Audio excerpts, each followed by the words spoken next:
En este panel tenemos estrategias para la construcción de paz y tenemos con nosotros a la maestra Lorena Rodríguez Álvarez. Ella se graduó con méritos de esta universidad en la carrera de comunicación y tiene una maestría en paz y resolución de conflictos, y es la directora de comunicaciones de impacto de la Organización Internacional Peace and Sport. Actualmente desarrolla campañas de comunicación y sensibilización en Colombia, Burundi y Jordania, focalizadas en la promoción de derechos humanos, el deporte, migración y la construcción de paz. También tenemos con nosotros a la doctora Mariana Viola. Ella es investigadora senior del Centro de Estudios Distributivos, Laborales y Sociales de la Universidad Nacional de La Plata. Es licenciada en Economía, magíster y doctora en Economía. Y tendremos también a la maestra María Antonieta Maltos, quien es maestra en Derecho Penal y actualmente está cursando el doctorado en Derecho Constitucional y Penal en el Instituto de Estudios Superiores en Derecho Penal.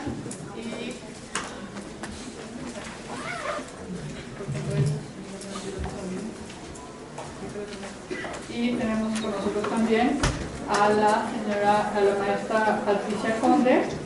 Ella es coordinadora de la Estrategia Regional de Gobernabilidad e Incidencia en el Magdalena Medio de Colombia.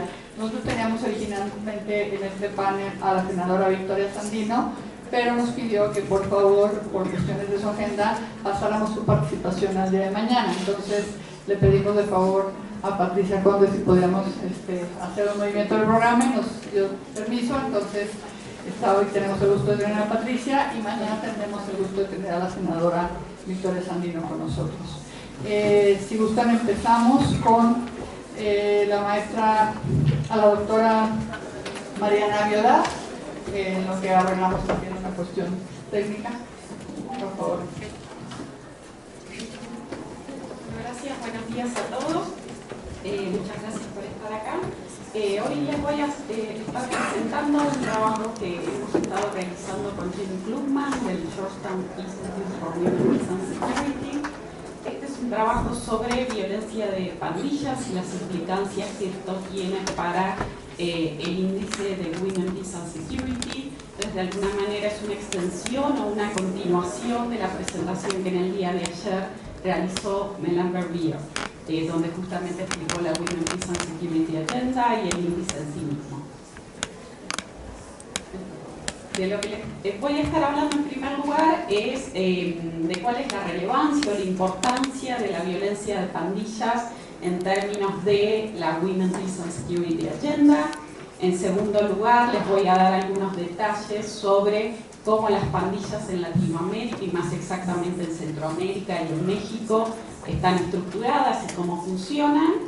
Y por último les voy a presentar un ejercicio numérico donde lo que nos preguntamos es qué pasaría si tomamos información de violencia de pandillas y la incluimos en el cálculo del Women, Peace and Security Index. Cómo se va a modificar el valor del índice y qué implicancias va a tener eso para el bienestar de las mujeres.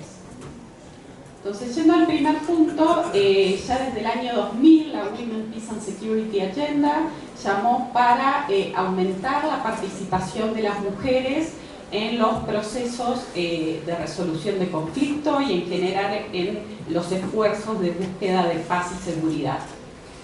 La manera que nosotros tenemos para poder monitorear o evaluar cómo los países se están moviendo hacia el logro de esos objetivos es a través de indicadores que lo que hacen es combinar información de diferentes dimensiones que capturan información, por ejemplo, acerca de la inclusión de las mujeres, de la justicia y de la seguridad hacia las mujeres, Y el más completo de estos índices es el Women, Peace and Security Index, que en el día de ayer presentó Melan, que justamente captura estas tres dimensiones, la de inclusión, justicia y seguridad. Y por eso se considera que es la medida más amplia para hacer una medición del bienestar de las mujeres. Ahora, ¿cómo entra en todo esto la violencia de las pandillas?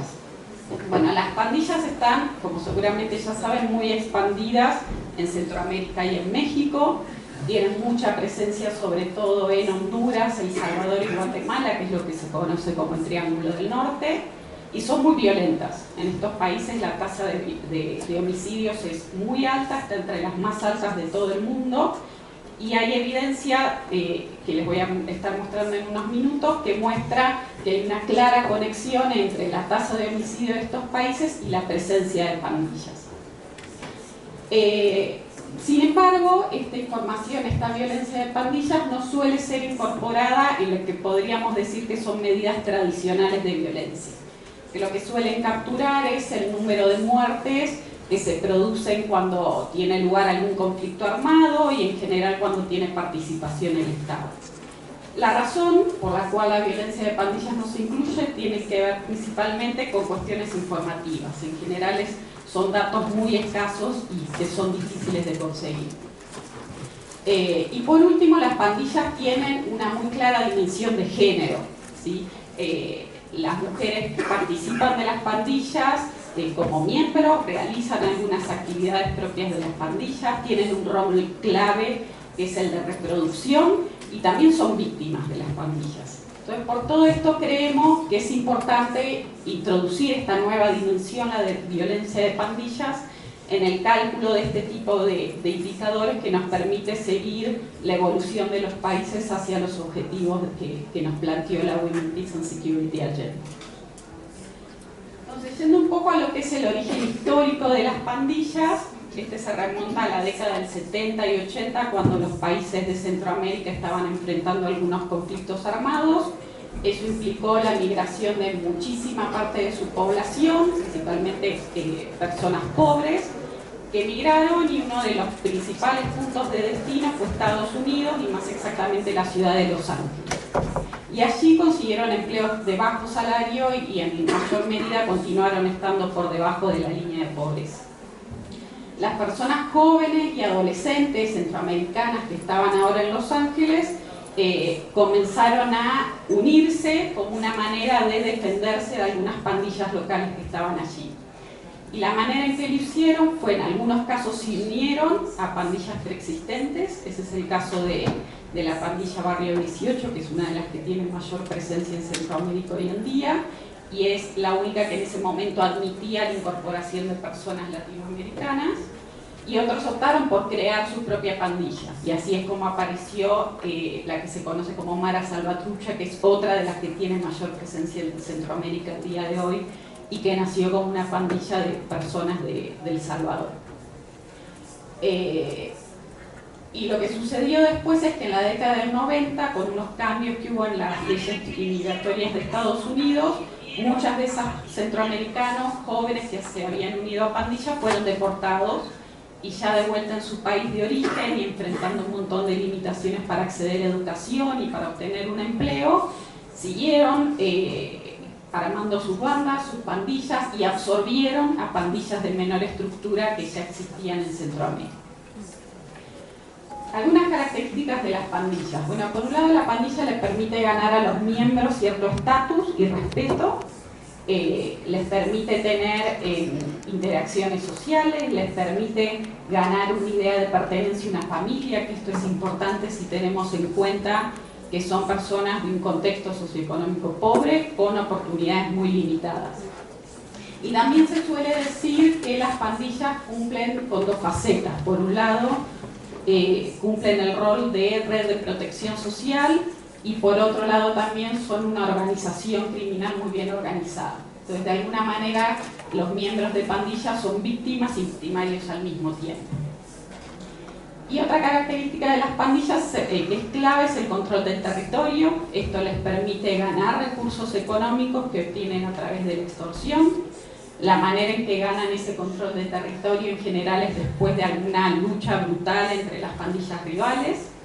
Y ese control de territorio se ejerce incluso desde las propias cárceles. Hay evidencia que muestra que el 80% de las extorsiones en Guatemala se coordinan desde las cárceles. Y las pandillas también tienen una estructura jerárquica, una estructura vertical. Hay, por ejemplo, prácticas de iniciación para los que se quieren incorporar a la pandilla, que en general implican asesinatos.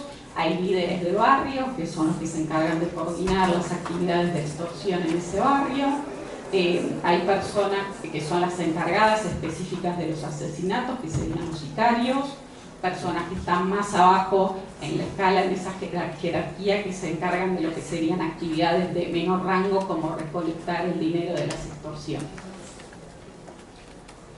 Y en cuanto a las actividades criminales, les había mencionado que una de las principales es la extorsión, de ahí es donde obtienen la mayor parte de los recursos económicos, y es también lo que les permite asegurarse el control del territorio. Sin embargo, la cuestión de las actividades tiene bastante que ver con el país del cual estemos hablando, porque la actividad se determinó dependiendo de cuáles eran las oportunidades de actividades ilícitas al momento en que las pandillas se formaron. Así es que en El Salvador y en Guatemala la extorsión es la principal actividad, y para algunas de las pandillas más importantes de Honduras lo es el tráfico de drogas a pequeña escala. Esta práctica de la extorsión, que se podría decir que es la principal, afecta a toda la comunidad, a los dueños de pequeños negocios, a los trabajadores independientes, trabajadores del gremio del transporte, es uno de los más afectados, los propios hogares, que se ven obligados a realizar pagos regulares a cambio de algún tipo de protección por parte de la pandilla.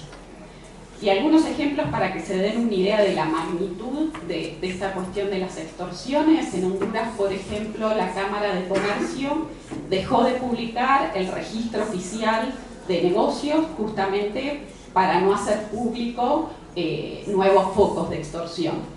O, por ejemplo, en El Salvador, una empresa transportista decidió contratar a miembros de pandillas a cambio de obtener una reducción en la extorsión que le tienen que pagar a la pandilla. A ese nivel llega.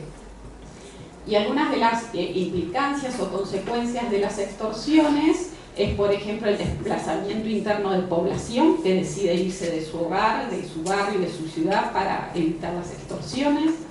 Los asesinatos. El caso más claro es el, les decía, el del gremio de transporte en El Salvador.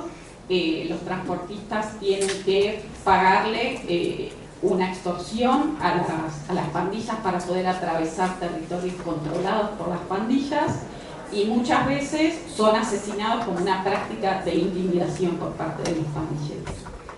Y una consecuencia vinculada a esto es obviamente las limitaciones a las posibilidades de movilidad de la población. En más de una ocasión, el transporte en El Salvador ha estado paralizado por estos problemas.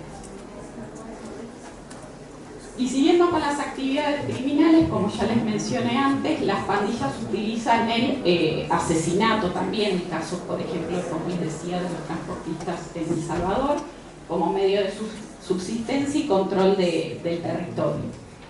Y así es que la tasa de homicidio en estos países centroamericanos es muy alta, les decía que está entre las más altas del mundo. Una observación interesante es que en el año 2017, de los 5 países que en el mundo tenían la mayor cantidad de muertes por conflictos violentos, únicamente 2 de esos países estaban realmente atravesando conflictos armados. Esos países fueron Siria y Afganistán. Los otros 3 fueron Venezuela, El Salvador y Honduras, que estaban atravesando situaciones de inestabilidad política y social y que también se caracterizan por tener una alta presencia de pandillas. Les voy a dar ahora algunos ejemplos para mostrarles que existe una clara conexión, relación entre la tasa de homicidio en estos países y la presencia y la actividad de las pandillas.